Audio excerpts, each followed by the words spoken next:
Ada di situ ada bab namanya genderuwo. Ya.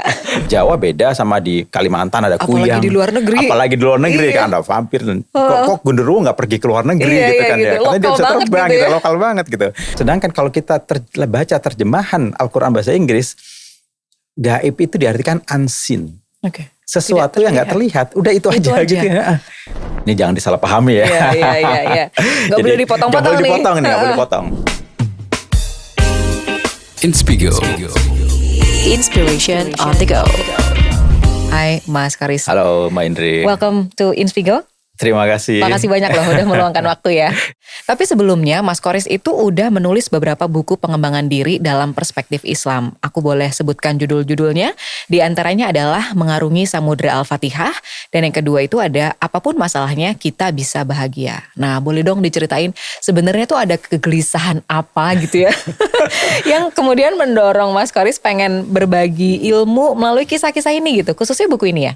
Kalau saya bilang itu biasanya kalau kita pergi ke toko buku, itu kan buku tentang sholat banyak banget. Banyak banget. Tapi kalau kita baca satu persatu kita buka, itu semua tentang cara fisik kita untuk sholat. Betul. Hampir tidak ada buku yang mengajarkan bagaimana meletakkan hati ketika sujud. Kalau ditanya Ustadz, gimana sholat supaya enak? Ya khusyuk lah. Tapi gimana khusyuknya? Gak ada yang jelasin gitu. Dan memahami doa sholat supaya bisa nyampe ke dalam logis dan kalbu kita tuh dua-duanya jalan ya. Itu yang susah gitu kan ya. Apalagi kita kan doa pakai bahasa Arab. Betul. Di Islam ya. Nah itu juga jadi halangan. Tapi sebenarnya itu bukan halangan yang terlalu besar. Kalau misalnya ada hal-hal lain yang bisa kita selesaikan untuk bagaimana sholat itu dikembalikan dari ritual fisik ya kan menjadi ritual hati. Nah kalau kemudian kaitannya sama manusia modern ini ya, gimana Mas Koris kemudian melihat peran agama ini gitu ya dalam masyarakat modern? Bener gak sih kita semua tuh sekarang tuh butuh banyak jawaban logis yang terkait dengan agama, keimanan dan Tuhan itu sendiri gitu ya? Gimana menurut pendapat? Tradisi bertanya itu kayaknya tidak ada di refresh ya?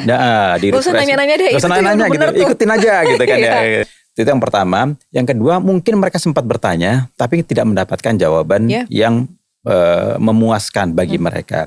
Kenapa? Karena selama ini jawabannya itu dalam bentuk teks artinya teks keagamaan dikembalikan ke sana. Ini loh hadisnya, ini loh ayatnya begitu kan. Sedangkan itu kan 1400 tahun yang lalu yang membutuhkan penafsiran baru. Membutuhkan cara pandang POV kalau anak-anak Islam betul. POV baru. POV-nya para sahabat Nabi, POV-nya orang-orang zaman dulu 1400 tahun yang lalu beda sama POV kita.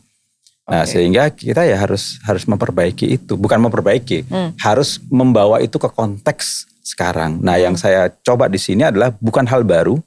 Yang saya tulis ini bukan hal baru. Semua kalau ditanya itu pasti ada ayatnya, ada hadisnya, tapi saya tidak mengutip secara langsung. Saya ingin menjelaskannya itu dengan bahasa yang lebih mudah atau lebih gampang dicerna oleh teman-teman sekarang. Iya, nah ini yang menarik nih. Jadi Inspigors nanti kalau baca sendiri, ini tuh storytellingnya masuk gitu ya. Jadi obrolan casual antara si Pak C dengan Pak Kidir ini tuh bisa menjawab, mudah-mudahan bisa menjawab pertanyaan-pertanyaan yang dibilang remeh kamu tadi, tapi terus terngiang-ngiang setiap hari gitu ya Mas Karis ya. Nah contoh-contoh pertanyaannya tuh kayak gimana Mas? Boleh dong share satu atau dua, sisanya biar Inspigors yang baca. Silakan. Salah satunya tadi yang sebutin Mbak Indri ya, arti takwa. Iya. Setiap Jumat itu kan khatib Jumat itu wajib untuk mengingatkan jamaah bahwasanya kita harus meningkatkan takwa. Tapi banyak orang nggak tahu takwa itu apa. Di terjemahan bahasa Inggris takwa itu diartikan. Kalau dalam bahasa Indonesia nggak diartikan. Baik, harfiah aja gitu ya. Harfiah aja.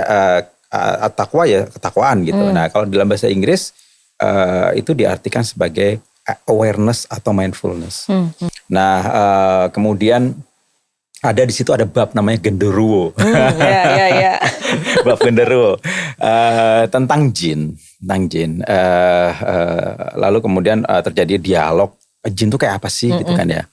Jin itu apa kayak genderuwo, kuntilanak atau apa? Kok bentuknya macam-macam gitu macam-macam. Dan kemudian kenapa di bentuk macam-macam itu hanya ada di daerah tertentu. Iya. Ya kan di Jawa beda sama di Kalimantan ada kuyang. Apalagi di luar negeri. Apalagi di luar negeri Iya. kan ada vampir.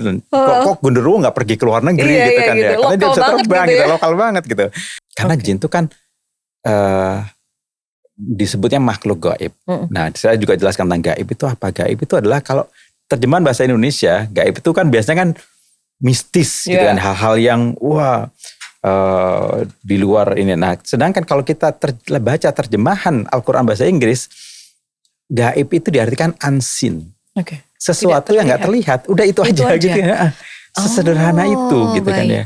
Nah, jadi di Quran sendiri tidak disebutkan jin itu bentuknya kayak apa.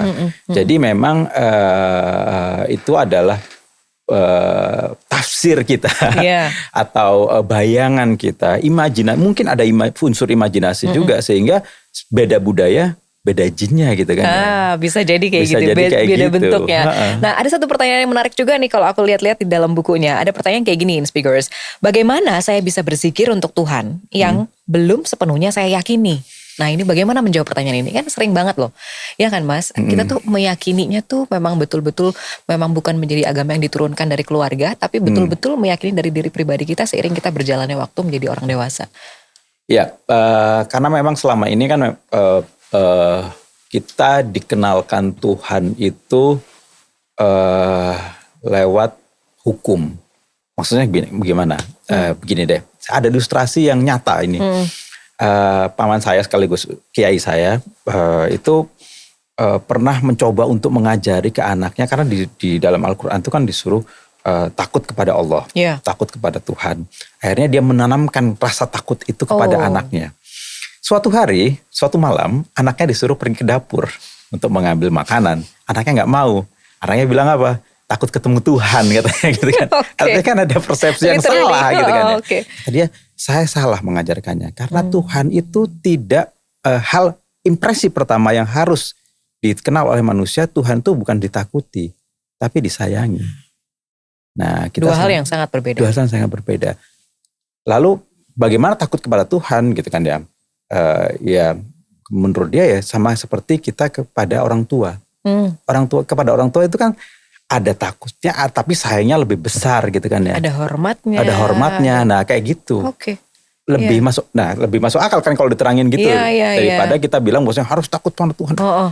Nah ketakutan kita itu bukan sebagai kayak takut kepada singa atau apa gitu, takut kepada perampok, tapi sama seperti kita takut kepada orang tua kita. Nah, akhirnya kemudian kita berusaha untuk mendekatkan diri dan mengenal Tuhan lebih baik. Ya, gitu ya. Oke.